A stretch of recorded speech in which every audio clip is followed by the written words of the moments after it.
And welcome back to The Factor Uncensored. From rags to riches, making six figures used to mean something to a lot of people. It was the American dream. Now, recent reports show six-figure individuals are barely able to pay their own damn bills. I talked with Dr. Dietrich von Biedenfeld about why they are living paycheck to paycheck.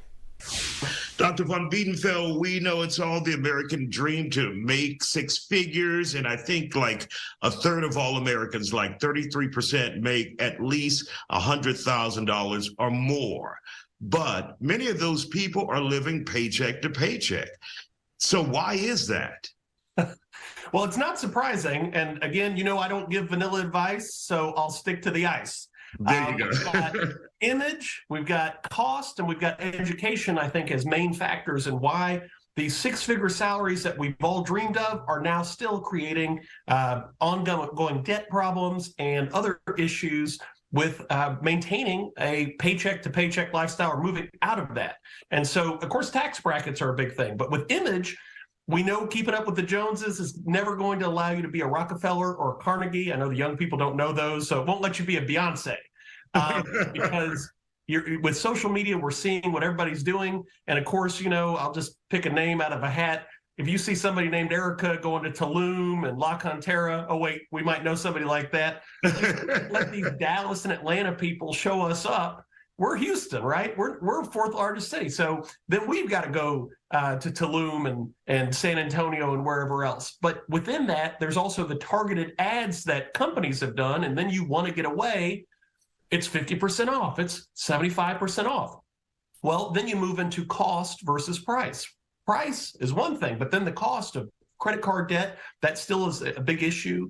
Almost 50% of people don't have $1,000 in case of emergency in a savings account. So then you say, well, I saved 75% on this airfare, but you've got to get the hotel, you've got to get to and from the airport, you've got to buy the meals.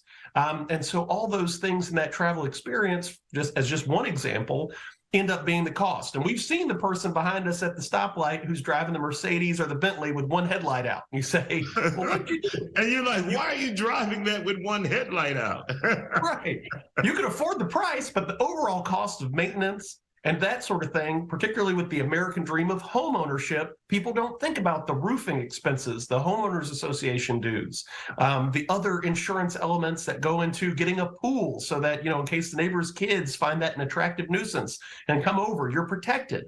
Mm-hmm. So the cost element, and that all moves to education, which is, of course, in my industry, we don't spend a lot of time educating people on the difference between price and cost to say, hey, just because you can afford this house on paper doesn't mean that your wife isn't going to get sick next week and need to make a copay or a deductible, or that your car isn't going to need unexpected maintenance. And so our financial education is lacking in this country, and also education debt. Most of these six-figure jobs are tied to college educations. And so we've got $1 trillion worth of overall debt for people. You know, we look at the billions, but when we really think about it, it's probably about $1 trillion worth of student loan debt when you think about the aggregate costs of housing and those sorts of things that people finance outside of the federal loans.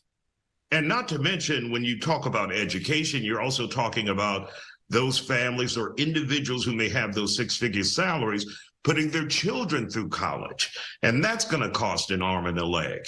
We saw that with COVID, a lot of folks moving home. And so then they're on mom and dad's Social Security bill, raising the light bill, raising the water bill, raising the grocery bill. So, I mean, inflation is an easy or low-hanging fruit to look at. And again, like with the image aspect of that ICE proposition, it's easy to look at the competition to say, oh, well, my neighbors have a new car, I should get a new car. But there are all these corollary elements, all these side issues where you say, wait a second, right, inflation is part of it. But yeah, if you're putting your kids through school, or you want your children now in a more competitive market, you've got people coming from overseas to go to Harvard. So now I've got to put my kids in a private school to make sure that they're prepared.